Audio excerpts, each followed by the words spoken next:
Hi, everyone. You'll let us know if you can't hear us and we'll use the mics, but if this is okay, we'll just speak freely. Thank you so much, Linda, for that lovely introduction. Thank you for inviting us here and for organizing this. Thank you to the Kevorkian Center, to everyone here. It's really lovely. I'm an alum of the Kevorkian Center of this, so it's so lovely to be back here. Yeah, I have such good memories, so it's really lovely to be here. I am the programs director at Arte East, and we regularly have events. Please check us out online. I'm going to do brief introductions. This is Sarah Ohadu, and of course, Remy, the curator at Bargiel Foundation, who's both are in town in New York for this event. For those of you who weren't at the, at the grand opening of Sarah's sculpture of the Al-Qalam sculpture, these are some images. And we're going to begin today by talking a little bit about how this work came to be, and then we're going to kind of go through the history. We're going to discuss a little bit of where Sarah's influences come from, and then we're going to return to this at the end. And so, Sarah, to begin, and then we're going to have a little time for questions as well. But Sarah, so just to begin, can you tell us about how this sculpture came to be, a little bit about the process of making it? I know talking about 10 years, because it took 10 years, in 3 minutes is going to be tough. But just to give us, for those who haven't seen it and who don't know, can you catch us up a little bit? Yeah, okay. Thank you for having me today here. Thank you for coming. And I will try to be as clear as possible, but then we have time for questions. So if I've forgotten anything, please feel free to ask. So 10 years ago, I was mainly involved in a practice where the aim was to focus on craft across North Africa and Middle East. And so my main work was about how craft, how can we use contemporary art field as a free space of experimentation to create back again a dialogue with craft communities across the Arab world, but even beyond now, and how craft could still be the basis of design itself, but also for art in general. So that was my main topic back in time. And very quickly in my practice, I understood by spending a lot of time with craft communities. When I say lots of time, it's years. It's really a process that takes years. Every art piece that you would see here, we talk about 10 years, but honestly, it always takes me about 5 to 10 years to finish anything. It's okay. Totally okay in my timeline. And why do I need that time? It's because I really do need time to get involved with the communities I'm going to talk about or the practices we are going to use. And it's a time of conversation to understand the stories, the history, the techniques, and what I'm also always looking forward in time and not backward. I use the history, but to create innovation, innovative shapes. How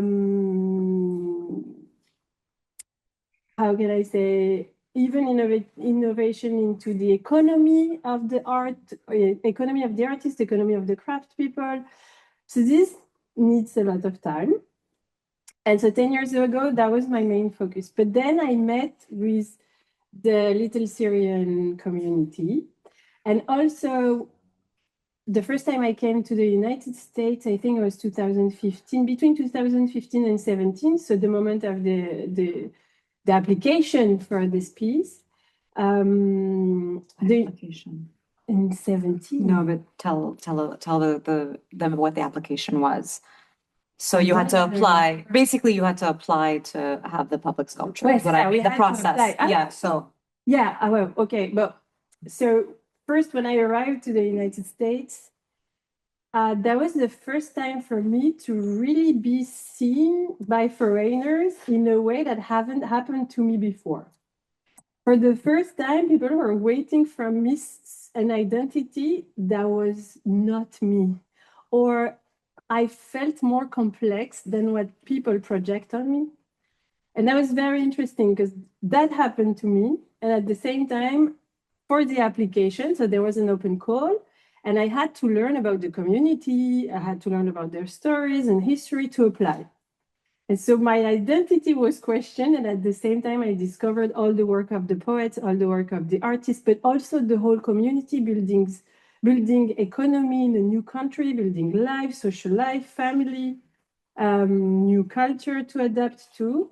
And it echoes to my own life deeply. I suddenly understood and raised and questioned myself with deep questions that will never leave me up until now, and we're going to discuss it later. So this is how it all happened, actually. And the Little Syria community helped me understood that if I wanted to create something new with craft community and art, I had to bring together different fields as language, writings, non-writings languages, objects, anthropology, archaeology. That's also the moment I understood it all. That's why it's 10 years. You need time to understand yourself and understand the process.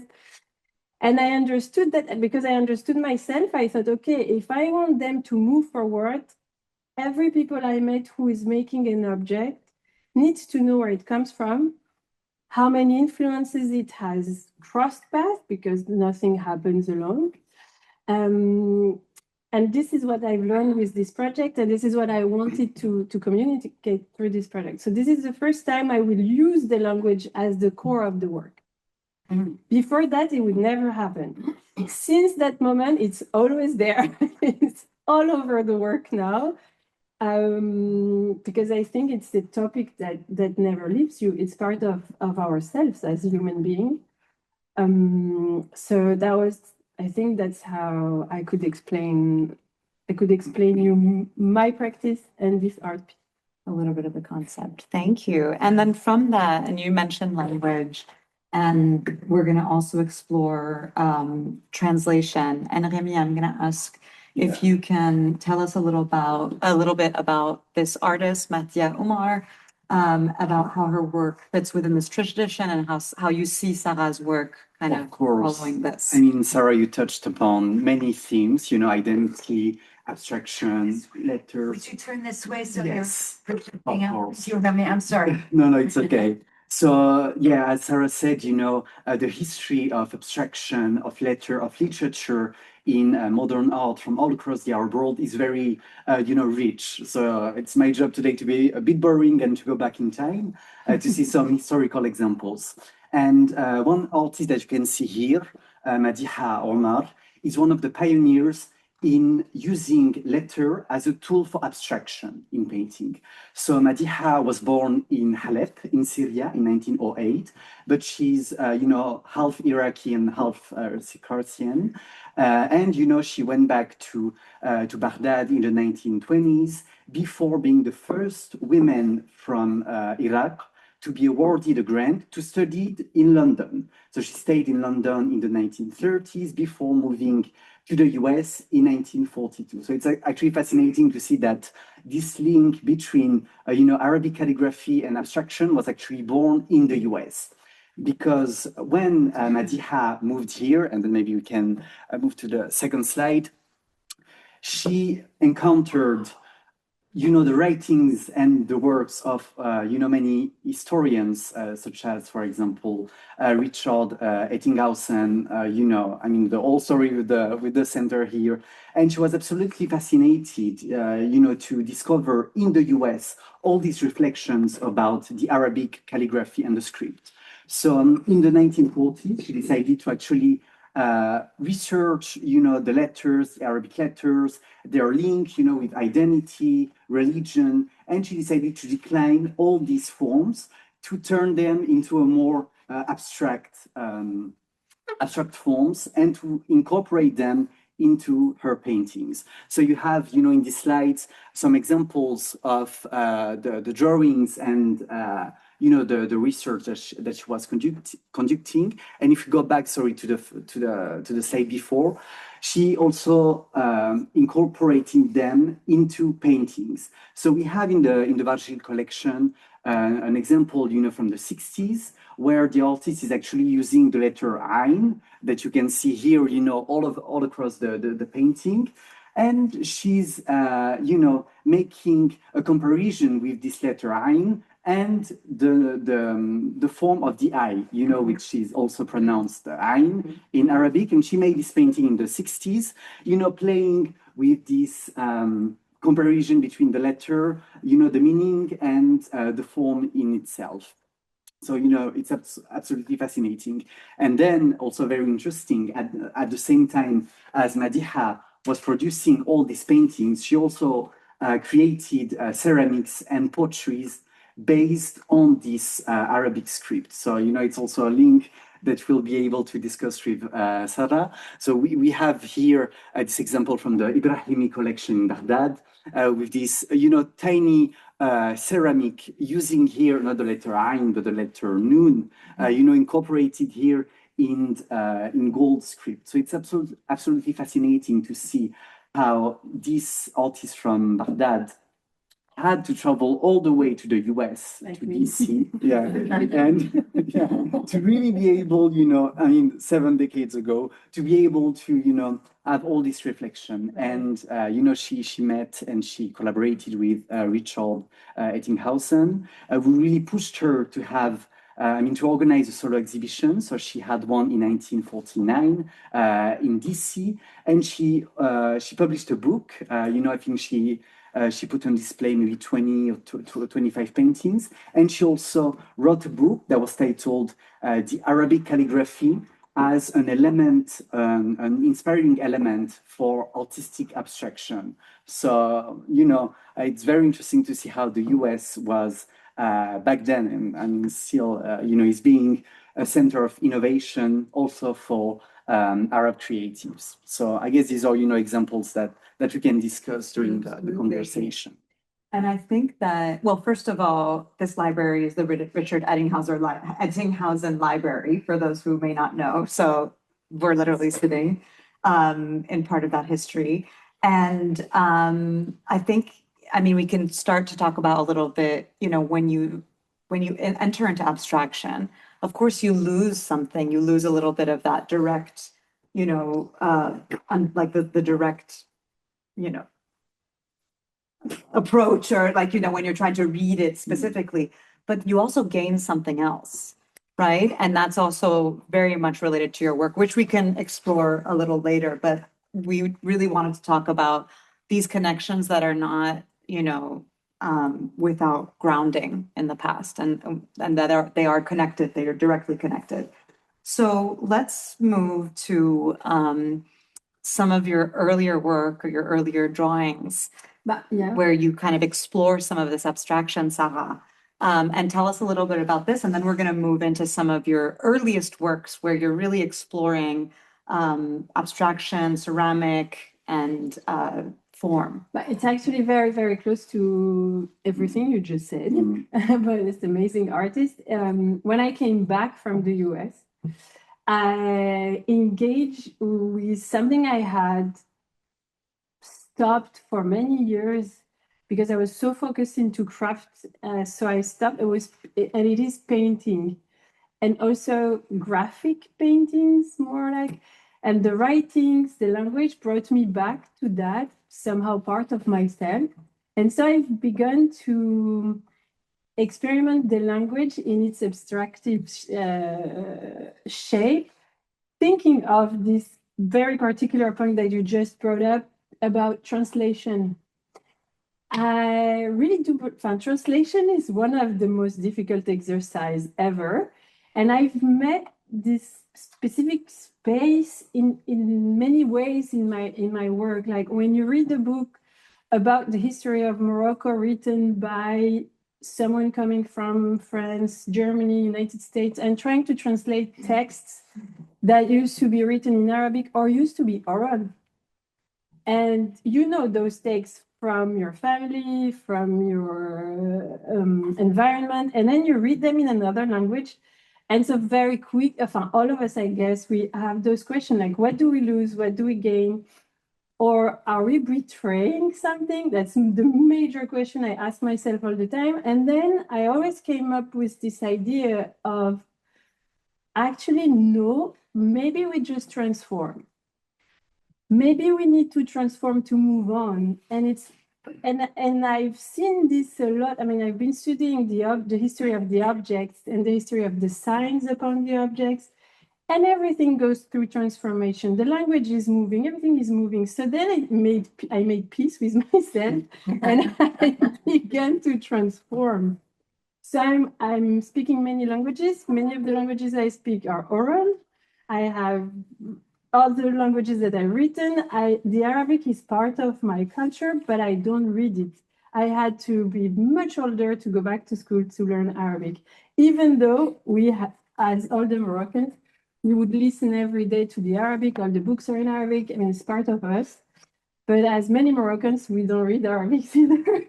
So it's a very complex story because we are from immigration. So then I decided to use those signs that are very familiar to me and begin this exercise of translation into abstraction, which is a very difficult one. Absolutely. And would you not say that your experience as an immigrant, as a child of immigrants, also mimics sort of some of the experiences that other Arab Americans also experience Yeah. here? Like Yes. sort of the communities in Little Syria, their children, their descendants.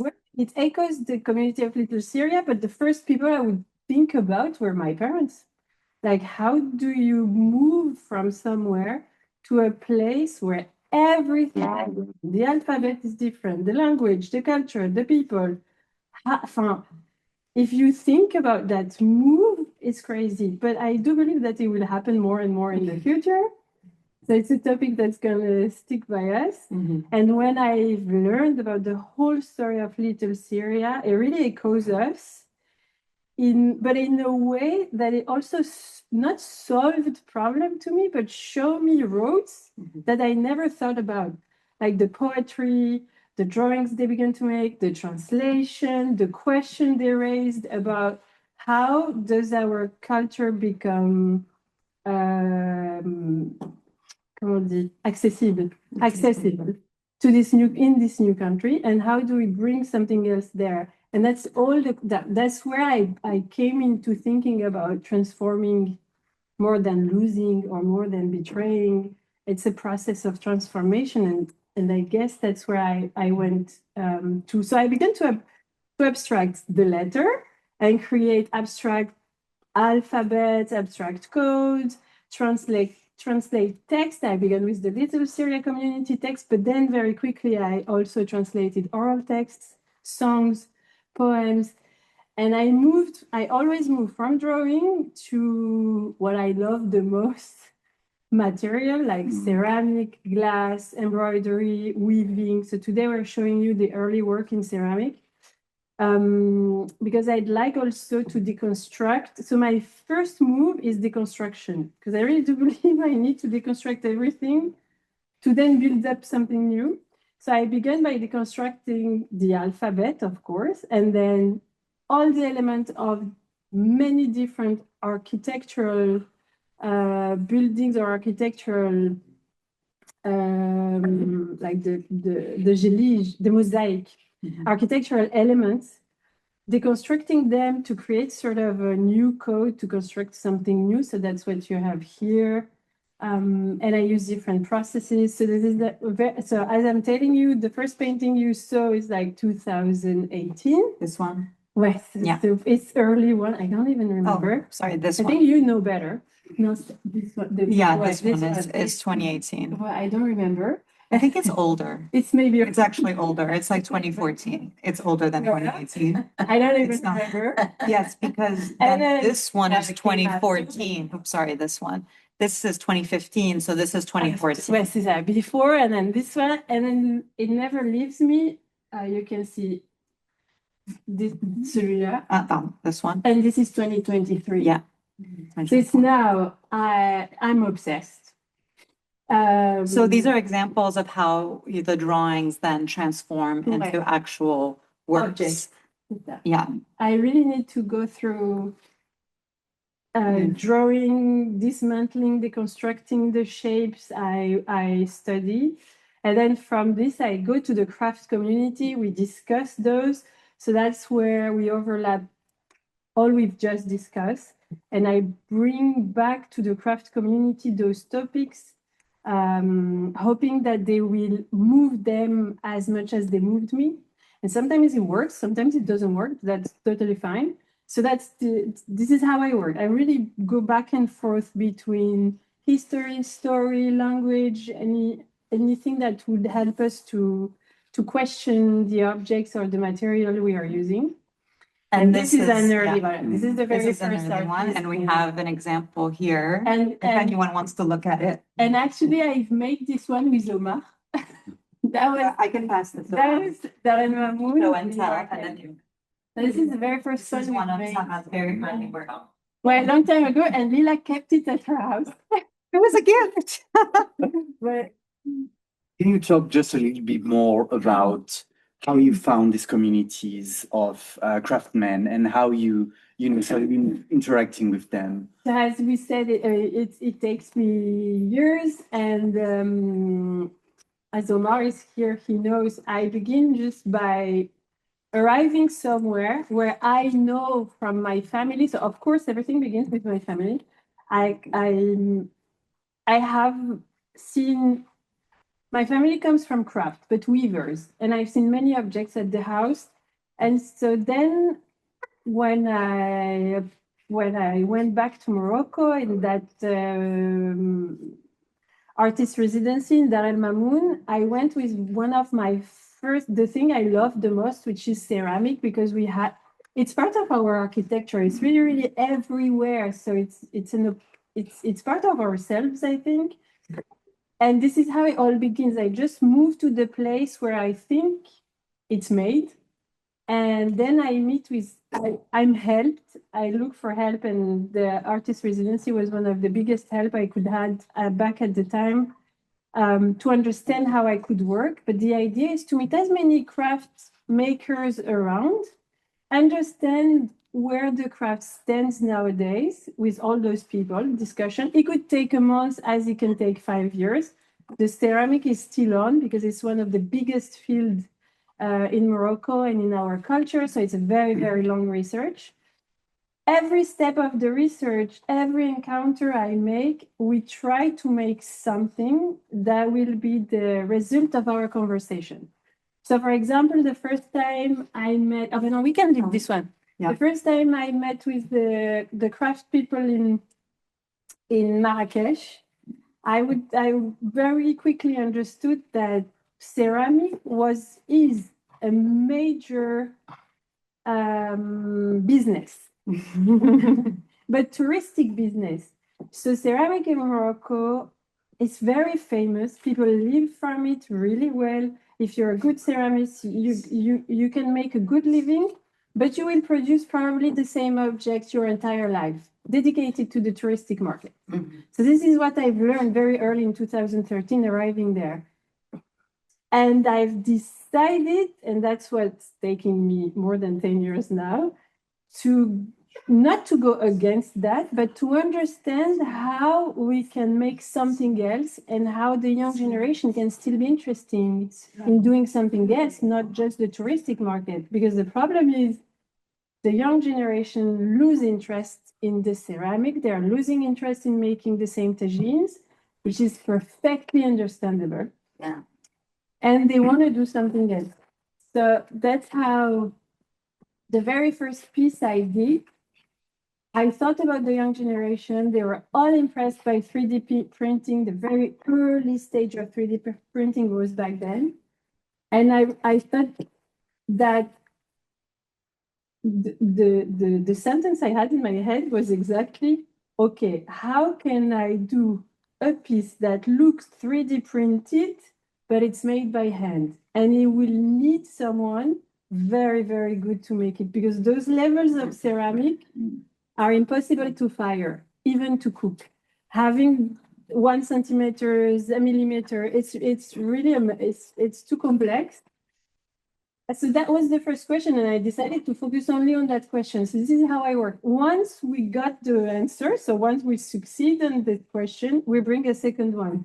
The second one being, okay, commercially, all the clay in Morocco, in Marrakesh, in that area, because I focused in the city of Marrakesh, not the countryside.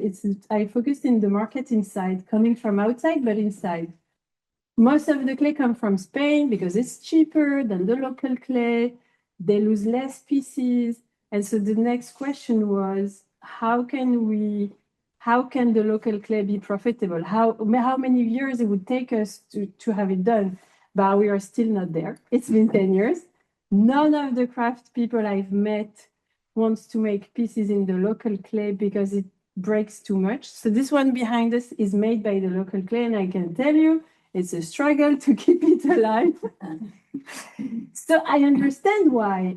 I always try to put myself in their position. So I did it. I put it in the market, and it's really complicated in terms of question of conservation. And that's why the craft people don't want to do that, because they don't want people to come back and say, "Oh, your piece broken in 2 days."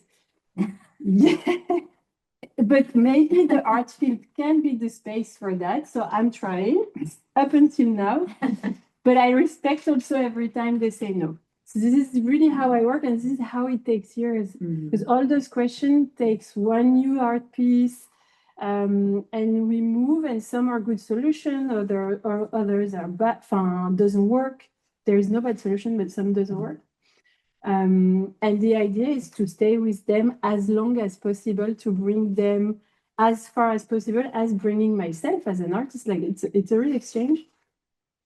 And I hope still now, so the ceramist I'm working with, I'm still with her.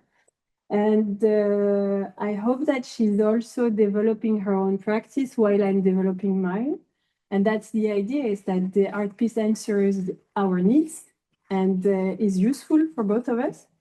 And in this case, it's working. Even if we don't have all the answers, we are moving forward. She now have a studio. She has clients. People are coming.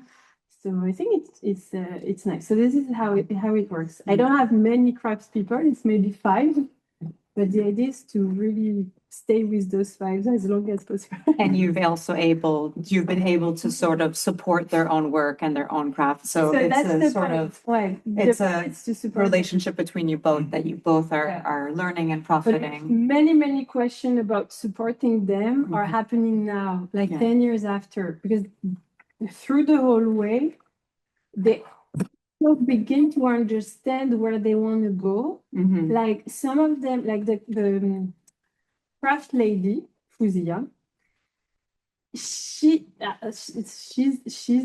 the best example I have, because she wants to create unique pieces. This is the most difficult thing you can do in a touristic market, right? How to make a living with those unique pieces when you're seen as a craft person and not an artist. It's awful for her. So what's the market? What's the distribution line? All those questions are up now. So I'm working on that.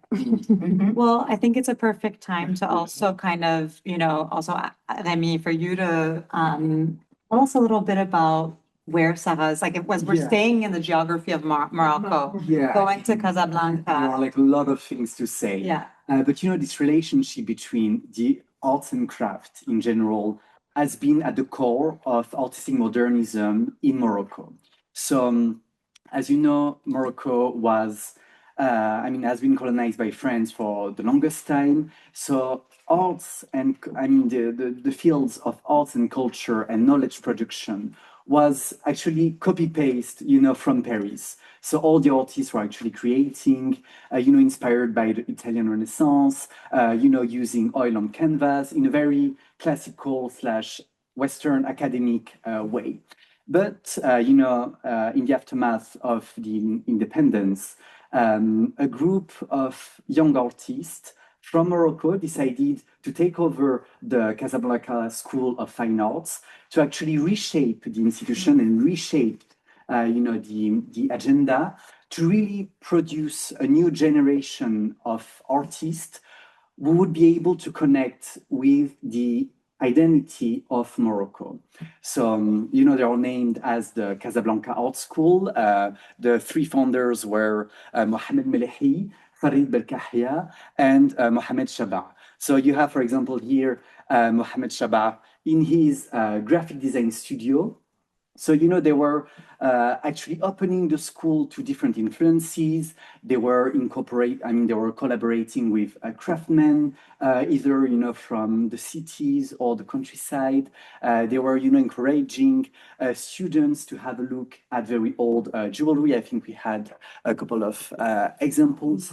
And to really, question this relationship between Moroccan heritage and artistic modernity, and what does it mean to be Arab, to be modern, and how to, create something unique. So we have here, for example, a catalog that Mohamed Melehi was producing for the students. They only had 3 volumes that was called Maghreb Art, and they wanted to, push the students to research Moroccan heritage. So you have, for example, on the left, very traditional jewelry from the mountains of Morocco, from the Atlas, and they were pushing the students to use the shapes, to use their visual language to create abstraction. So you have a look, here at some of the renders that the students made. And, one of the claims of the Casablanca Art School was to say there is no boundaries between artists and craftsmen. This is something that was invented by the West. We can talk about that for hours, but they were saying, like, the technicity and the technical aspect of producing a painting is the same one as producing a carpet. You have to prepare, the canvas, you have to, create a composition. That's the same thing. And here you have a very wonderful example on the right of one of the first exhibitions organized by Mohamed Melehi in Rabat, where, this is, groundbreaking for Morocco in the 60s. It was putting in the same room a carpet made by the weavers in the mountains with a very abstract, hard edge painting to say, these are the same forms, and we can produce abstraction, based on the Moroccan identity. Sure. And we can go, for example, and have a look at the work of Mohamed Shaba. Mohamed Shaba was really focusing on calligraphy and, the Arabic script, such as Sarah is also doing. And here is really deconstructing the alphabet, once again, to create this wave, to create these lines. And here, you have an example. You can try to imagine, it's a bit difficult, but you can imagine, some texts, written from right to left, but that you cannot read. So that was also one of the claim of the Casablanca School, is to have, this division and to use this heritage and yet have, very modern language. One also very good example is the work of Farid Belkahia. You have, you can also try to imagine some Arabic script over there. But what's very interesting here is that Farid was also collaborating with craftsmen from Morocco. And this is not an oil on canvas, this is actually copper. It's a large piece, I think it's like 75 by 150, so it's a massive one. And they also had this will to collaborate with craftsmen.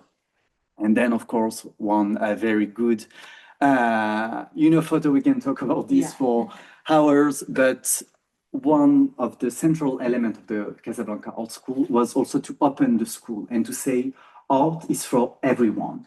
We don't want to stick to Western museums. We don't want to exhibit in white cubes. We want to talk to the public, and we want to exhibit and want the Moroccan people to engage with our artistic production. So they had a manifesto exhibition that was in 1969 in Marrakesh, in one of the most famous square. And so you have, the members of the group, and they decided to have an open air exhibition so that the public can see. I think it was on for 7 days, really for the public to discover. So you have to imagine, this open air exhibition in the 60s in Morocco. And, you have some of the pieces that were made, with brass over there. So very interesting to see this connection also with calligraphy And it was so important, sorry, to include this photo and to talk about the historic relationship between fine artists and the public space and how it also relates to Sarah's work. And I know, Sarah, you had an interesting sort of anecdote about this as well. I want to ask Omar if it's short, because I've read very lately, I've read that because I questioned that they're in the public space and they've put those fences behind so that they won't make the pieces so fun. They would make like a sort of limitation between the public and the pieces. And I've read lately, but I liked, but you tell me if it's true, that at the end they regretted doing that gesture, right? For sure, but they did do it. But they did do criticized it. for it. Well, we agree, right? But they did do it. That was their initiative to have those fences. I don't really know the details of that. I would assume so, yes. Well, that's what I've read, and because when I saw the picture for the first time, it was one of my biggest questions. Like, as an artist, putting your artwork out there, when it's painting, it's very fragile. I agree, but the gesture you do is to somehow give it to the people. So you should be very, very at peace with the idea that they will take over. And it should be fine with the artist. That's my point of view. So when I saw that, I was like, when they did it, something inside themselves would happen at the first. Were they afraid? They were probably afraid, I don't know. But putting the face is still a limitation that raised the question about having something in public space. And I mean, there's also a difference between 2D and 3D, because of course your sculpture is 3D and accessible to the public. So how did it shape also your project? Because I'm sure you had to modify a lot of things with that tangent. So how did you incorporate that? So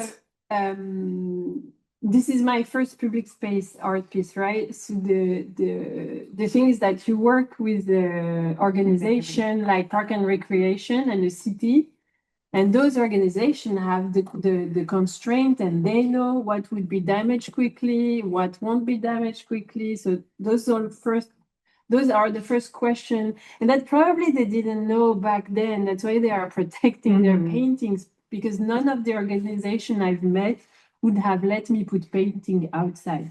You have to go through a whole process of materials first.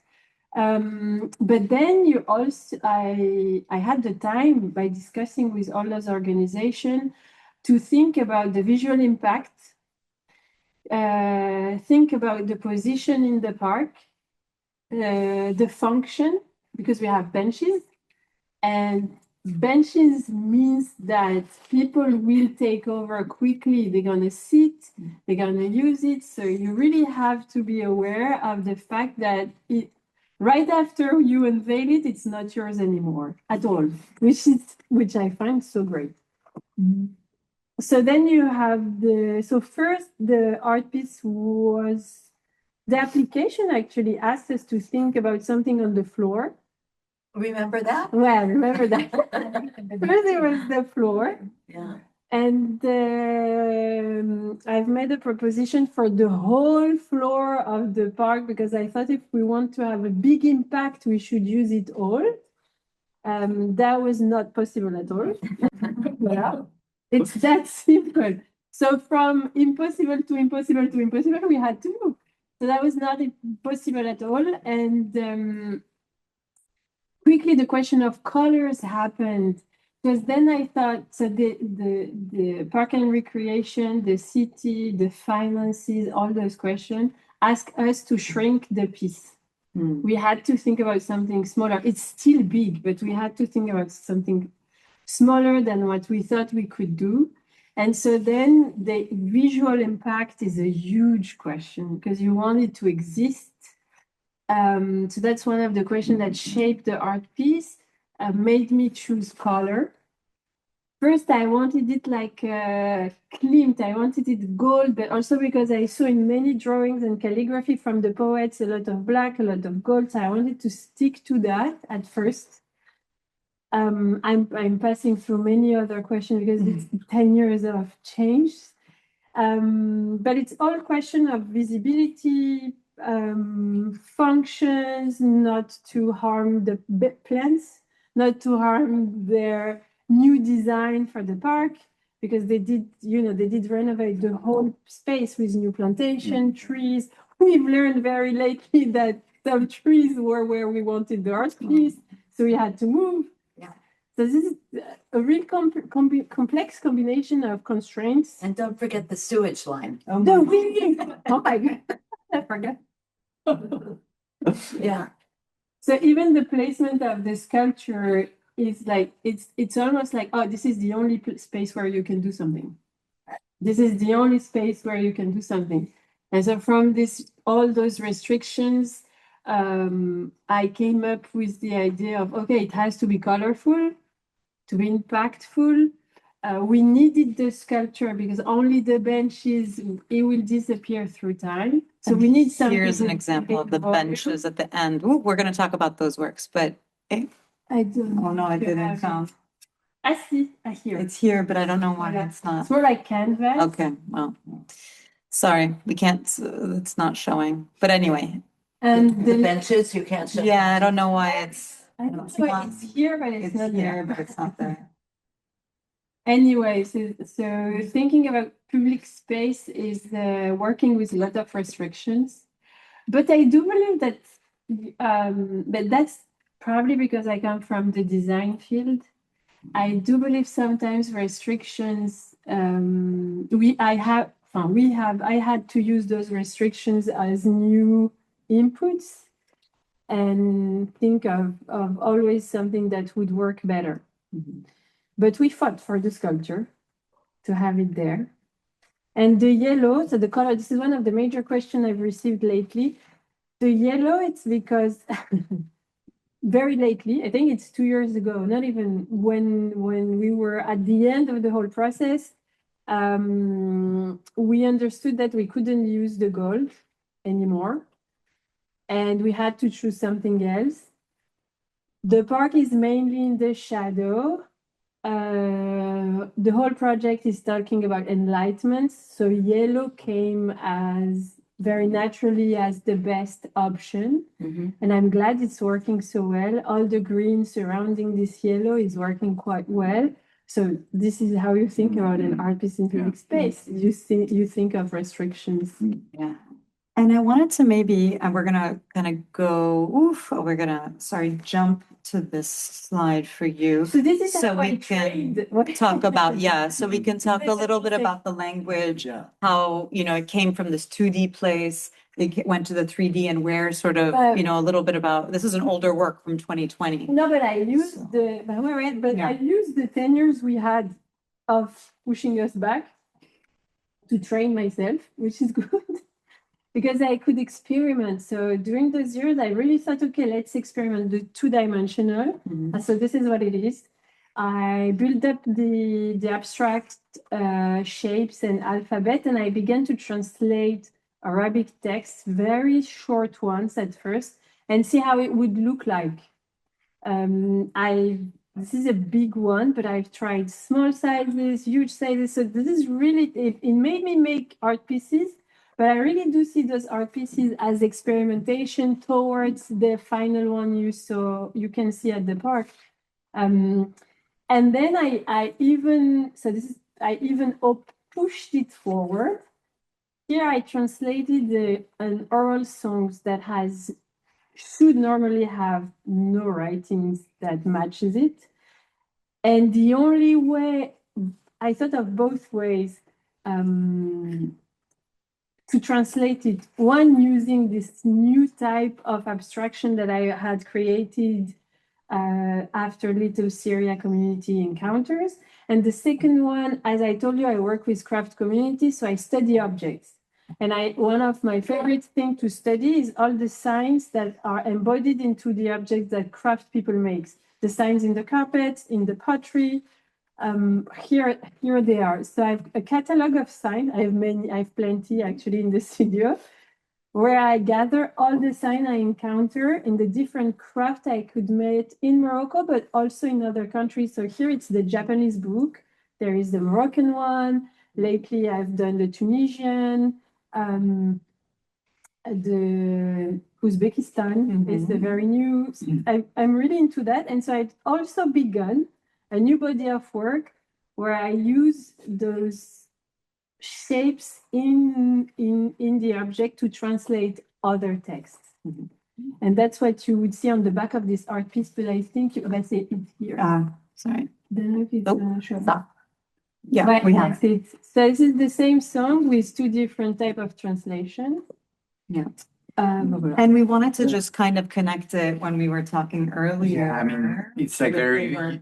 fascinating to hear you talking about the development of a new alphabet because, many of the artists all across the Arab world has been developing, alphabets based on actual real letters. So I just want to show you one example of an artist from Lebanon. His name is Hossein Mahdi.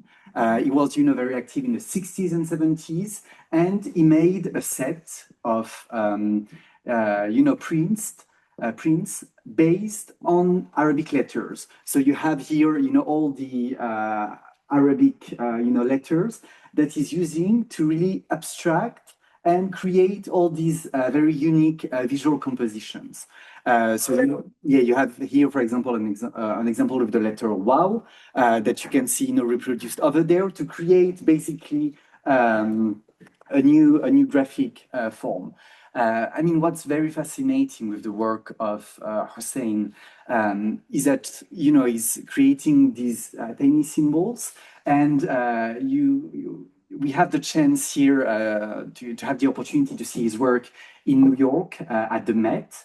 So the Met just acquired a new set of prints by him, and that's the first joint purchase between the Department of Islamic Arts and the graphic design departments, currently on view, in dialogue with the calligraphy.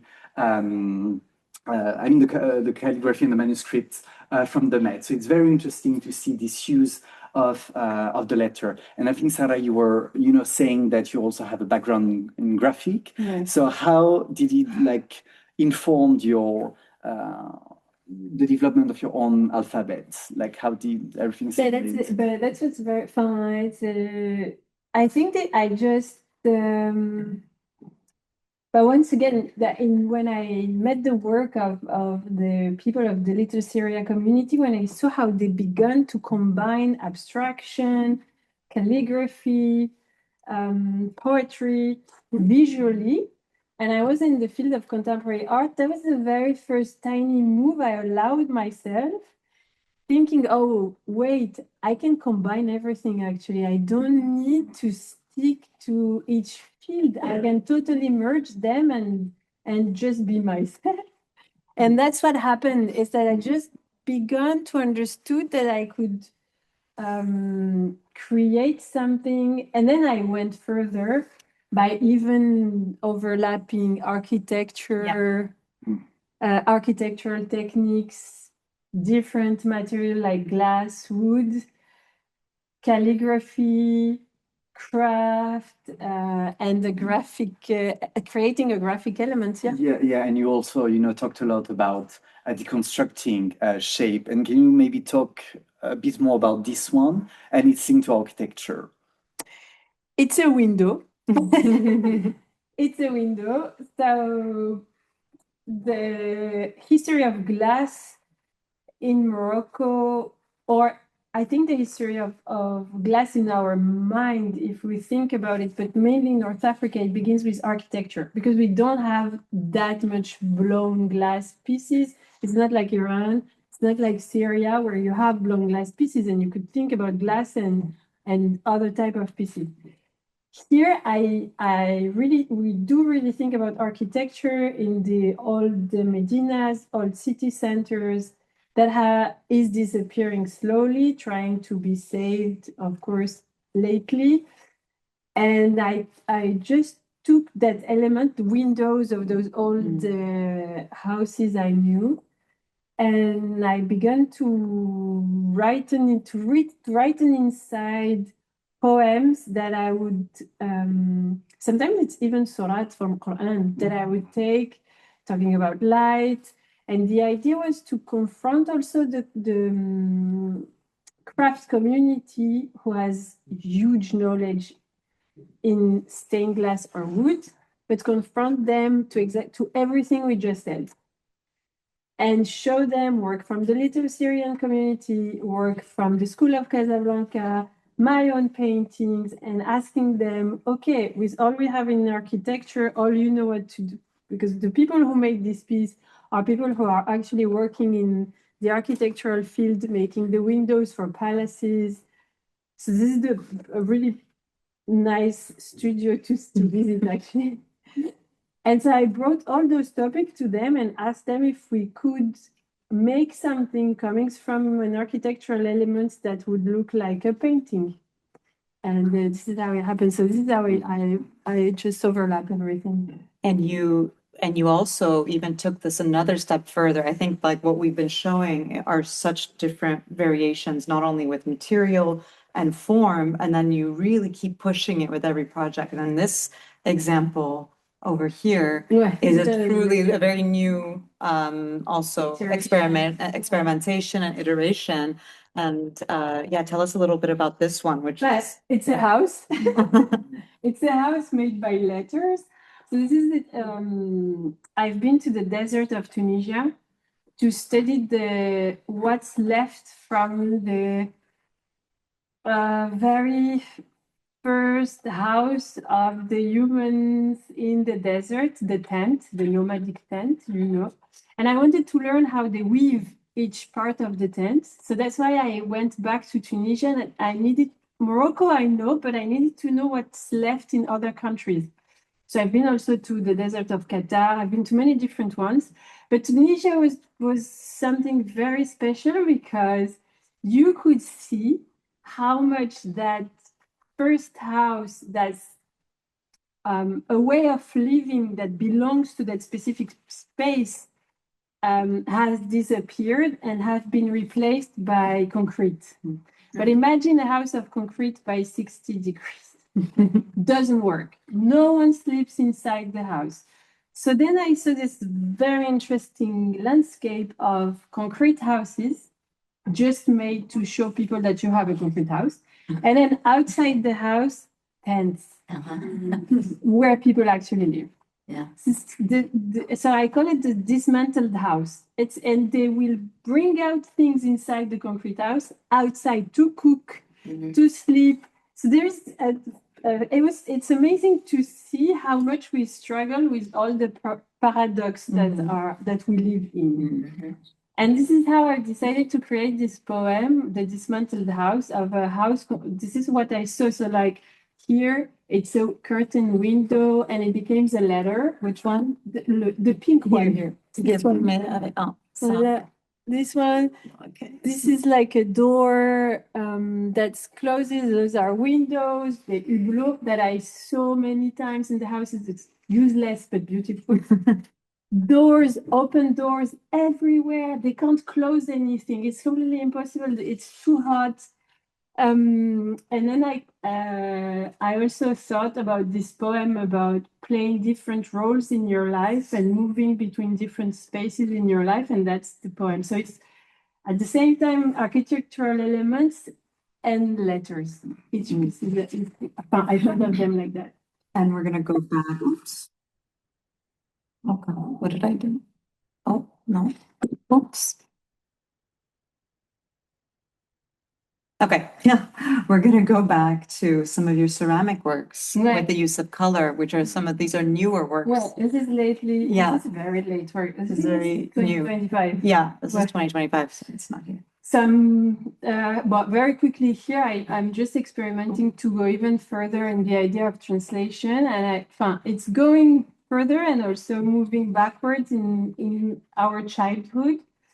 I don't know if you had this game when you were young, but I had it. I would remember that we would listen to some music and we would have to translate the music into colors. I loved that game, and I just decided to do it again. Older, with the ceramic lady, with Fuzia, with whom I'm working with every day. And I thought that would be a very nice exercise of freedom into writings, into colors, into code. Just listening to, so there is not even a word in what we listen. It's really listening to music, Arabic music, a piece of oud, a piece of percussion, and draw whatever comes up to your head with the colors. So I think it's total freedom for a craft person. It's the most difficult exercise you can ask them to do. And for me, it's really close to what I love to do. So this is what it is. So this is like even further in this idea of translating anything. And finally, another way of pushing the boundaries further right now. So this is also 2024. And this comes from the sculpture we made when I had to do this exercise of Al-Qalam sculpture. It made me think, okay, but now if I don't have all the constraints of the park, if I'm free, what I would do, this is what I would do. I would just dismantle the whole thing, having all the letters in my mind that would make the poem, but then explode it in the space. Once again, use the architecture, make people walk through the poem somehow. That's the pieces I'm doing right now. This is really now, like I'm into it. And this is a detail. Those are details. So here, and also the new thing I'm able to do now is to mix the materials. So this is ceramic, glass, blown. So here actually you can see the pearl you see here, they're from Syria. One of the last Syrian bead maker in Syria. Oh, and it also brought me up to there, like going to see what was left as scraps in Syria. So I'm working with it. Took me also 10 years to find them, but I found them in Tunisia, and then they sent me to Syria. This is how it happened. So this actually comes from there. The stained glass is from Paris. The ceramic is from Paris and Morocco. Blown glass from Syria as well. This one too. So yeah, so now you can see how much everything mixed up in my work from this past and then years. we just end again on your work on they're not, I don't know why the bench is not showing.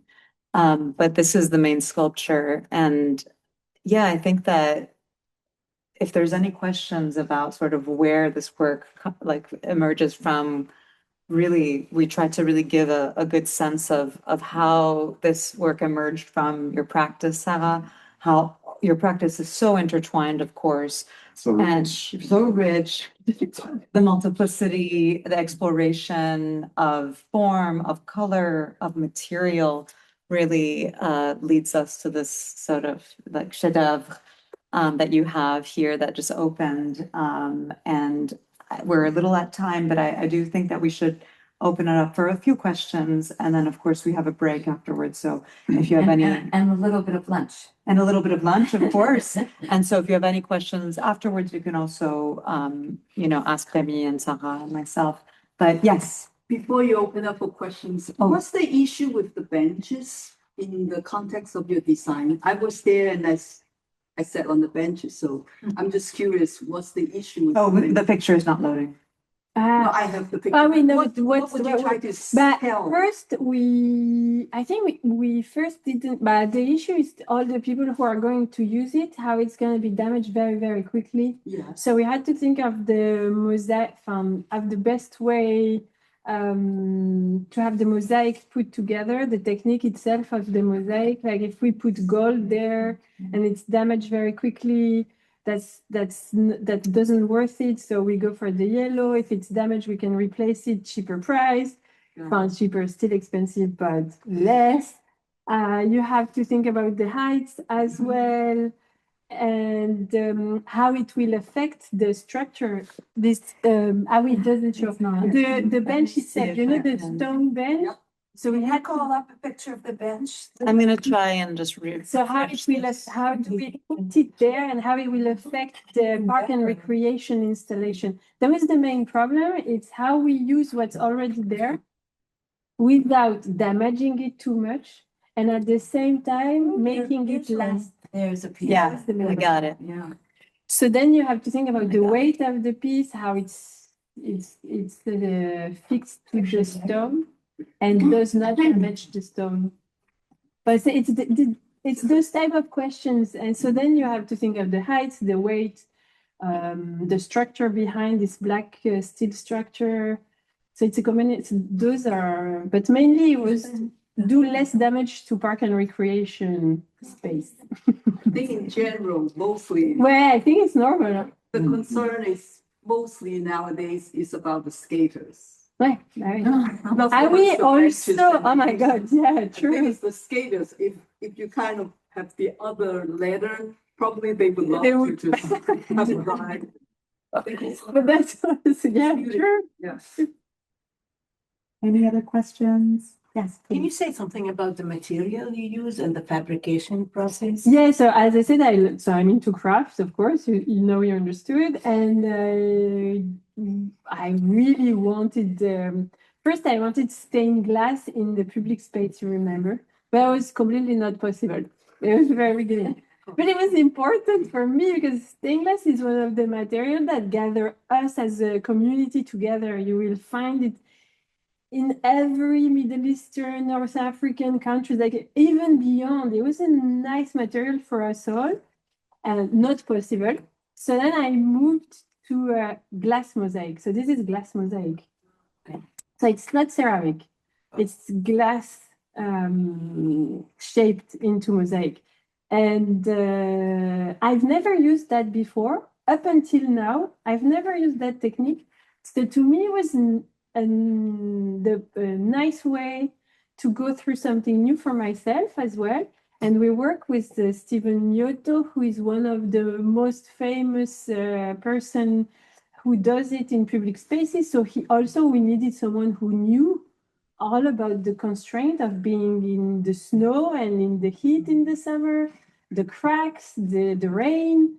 And so I've learned a lot, and I wanted to learn this specific technique because I haven't met glass mosaic in any of my travels so far. So I thought that would be a really great add to the craft people I know from now on, because now I know how it works. So as you said before, I can bring it back.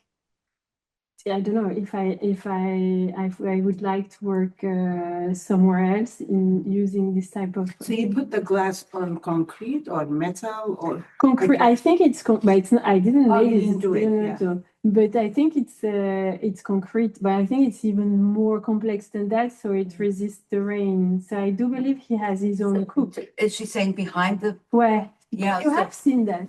of course.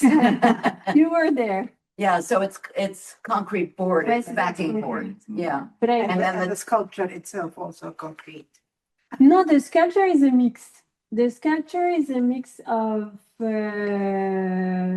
powder coated stainless steel. On stainless steel, Ouais. yeah. Plus concrete for the mosaic parts. Yeah. It's a combination. Yeah. Yes, please. I don't know if I am gonna ask a question which maybe it seems so ridiculous to others. Now, I said that to some Arabic people and also abroad, but they could not understand this is Al-Qalam. I mean, how can this writing in Arabic, Al-Qalam? I mean, could it be at least, written in Arabic, Al-Qalam, but in a different way, in the mostly the correct way, but making it sounds like really an art. I really don't know. I mean, I don't come from an artistic. Yes, but So. But you've I mean, said it in your question. You've said it beautifully in the question. no, I mean. No, that it's exactly what you've said. It's a way to write in an abstract way. So you can't read, but I would say you just feel you don't, to me, that's how it feels to be an immigrant everywhere in a new language, is that you know you belong to that culture. Everything talks to you. The shapes talks to you, but you cannot read Al-Qalam. It's but close sorry. to, but it's not readable. But did you ask, like, some Arabic speaking people, like, you can write it this way before you decided to? Oh, but we've talked with all the community before. Yeah, we worked with the Washington Street Historical Society. Okay. Yes, of course. That was your question. Yeah, of course. But then I transformed it.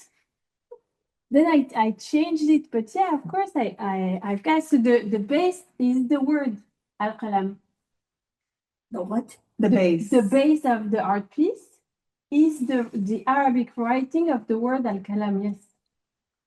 But the point is That's your not to read question. it. The point is not about reading it, right? The point is not about No, reading it. no, The because names it's an are clear. People's abstraction. names are clear.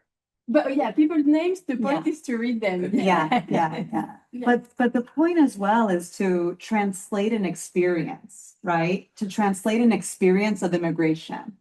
When, especially as children of immigrants who no longer have access to be able to be literate in that language, but you understand it and you connect with it because you connect with the shapes, with the materials, but you actually don't know how to read it. So of course, for somebody, it's understandable for somebody who is an Arabic speaker, it might be confusing and for some, sort of surprising but this is also why it's a contemporary piece. It's not supposed to be calligraphy. It isn't calligraphy in the traditional sense. It's a work of art, of contemporary art, of contemporary sculpture. No, thank you. No, it's an important question, and it's been asked by many. Yeah, because I come from, I mean, although I'm not specializing in Arabic, but I love the Arabic. I love writing, I love everything. So that's why I said, Sorry. why, when people come and they say, what did you send us? This is Al-Qalam, No, it's a very good one. Thank you. I'm so sorry, and we'll ask, yes. Well, just on the first on the word thing, when the Arab immigrants came here, their names were scrambled. So Khalil Gibran became Hati Gibran from a school teacher writing it, and then there were other scramblings. But mine is not so much a question, but just two thank yous that Dr. Jacobs kicked off attention to Little Syria. And then indirectly to you about 15 or 20 years ago, because of that attention, because of the studies, when I was talking to somebody who was involved in organizing and trying to get attention and historically, Todd Klein, he told me he wanted a sculpture across somewhere around Little Syria. I don't know why. I think because he's an academic historian, not an arts person. I pictured like the Eleanor Roosevelt. I pictured a realistic figure of reality. So, seeing this, it's a very, very happy. Thank you. I think scholars who really began working on this, and then I don't think 9/11, but after 9/11, the revelations that came out and the long work, and then that it's not yet another, human figure. We've got enough soldiers. Thank you. That's interesting. And perhaps our final question. Oh, okay. Before So we- much pressure. I have so many questions. But just like I just want to build on that point. Arabic is my native language. I grew up not learning English until I was like probably 14, and I can read this. I can read this clearly. I know it's not the point, But you're young. but yeah. Exactly. But like I know it's not the point to read this, but it reminds me of like there was in the recent exhibit about like Middle Eastern North African lives at the New York Public Library, there was a piece shown that was kind of like a receipt from a restaurant. And it showed like both writings in Arabic and in English. And the writing in Arabic was very much like loose. Like, and it kind of reminded me of like when I would go to a doctor back home, and he would like, hand me a receipt and like would be like, oh, take this like twice a day, and he would like write so quickly, and it was like it's very much loose and like it's unclear, but like what it says kind of. So this kind of like echoes that. It's like a very loose kind of universal way. And I do find that really beautiful. I wanted to like ask you about that kind of like intentional illegibility for the work and how it kind of like makes it accessible to all. And It's a very good question. and I had another question just on like I was curious about the paths of the park. If you see the continuation where the beneath the Al-Qalam monument, the kind of brick paths continue across the Like yeah. way, okay. I was wondering if it was supposed to be like a continuation of sorts. No, I was there before. I was there. That's the thing that was there before. Because I know I remember meeting with Jennifer Lances like last spring, and she brought up how this took over like 10 years and COVID came and like put a damper on the entire thing, and like the continuation of the park continued without the artists, like the artwork continuing, and No, that was there before. That's what we had to compose with. And so this way the sculpture is this way, the path is this way, the sculpture is this way, but that was there before.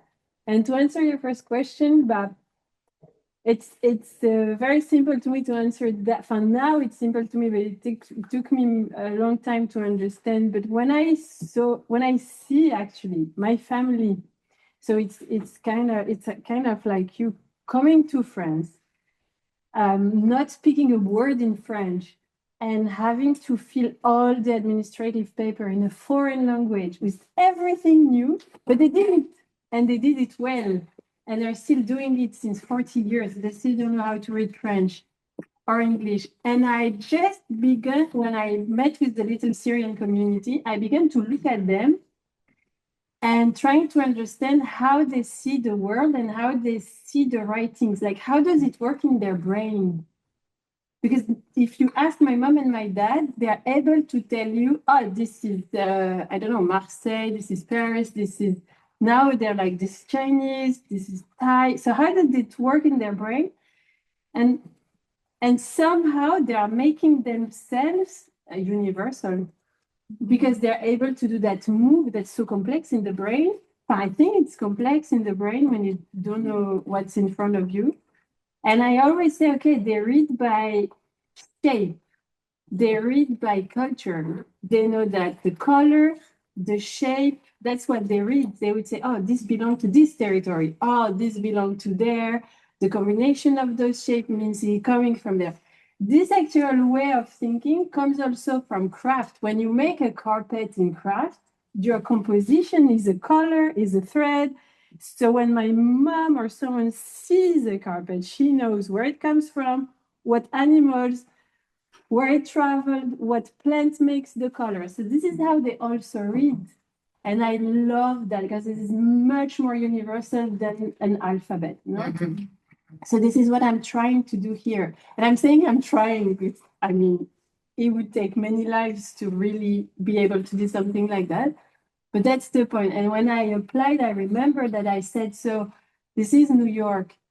This is a point where people from everywhere will cross paths. We are nearby 9/11. If I put a literal Arabic work, a lot of people are going to miss us. People will just pass through and be like, I know that. Uh-huh. And I want to really attract them from other corners. Color, shape, feeling, connecting with something that's beyond the letter itself. Mm-hmm. And then, as you said, I'm able to read. And then being able to read. So it's exactly how I... And also, I should mention to everyone that there is an augmented reality web app. Yes. That is done, that you can use with a QR code, and it will translate all of the inscriptions into Arabic, standard Arabic, and into English, both in voice and in text, so that eventually you will be able to figure out what the quotations really came from. Yeah. And that's important because it differentiates because that notion of like reading by shape was kind of like used by Orientalists. Ouais. And like artists like Jerome, for instance, would be like, having those kind of like, paintings with all of these kind of like nonsensical, like, writings that like they don't mean anything. It's just like, an imposition taken from the. Thank you so much. I Fidel wanted to say something. Our friends on Zoom have a question, so I Oh, want to. okay. Okay, but we should end pretty soon because we need to not go too long into the next person. Okay. Do you want to take the, yeah. Do you want to take one? Yeah, Sure, one it's question, from Todd Fine. And he asks, I'm curious if any of the writers or works of Little Syria inspired you specifically. Bah ouais, I want to talk about something very, many This one? works. Which one? La fiche des Casablancais, ouais. Je pense que c'est le bon moment. Celle-là. Ouais. So many different works inspired me. First, the main one is the invention that brought and Todd is even better than me to answer that. But when they created the typewriting machine to translate, that's for me the major point, because that exercise meant they want to share. So this is where I really stuck. But not only, I've seen many works, and Hani is also here. He can correct me, but Todd as well. I think it's Amin Rehani, but I'm not sure. But one of the poets, one of the writers, and I had that information confirmed by its family yesterday or 2 days ago when I saw them, told me the story from document I've seen where they actually already did abstract the letters. They created a font that was squared like this one. And this is Casablanca, but in Little Syria community, they were the first to do it. The first. So to me, that's also a major jump in our thinking of calligraphy as Arabs, as the art of calligraphy that shouldn't move, shouldn't be changed. But in Little Syrian community, by creating the typewriting and beginning to square the letters, I think technically it was Like the magazine cover. Like the magazine cover. That's first move toward new generation, and that inspired me a lot. That's really but Todd knows that really well.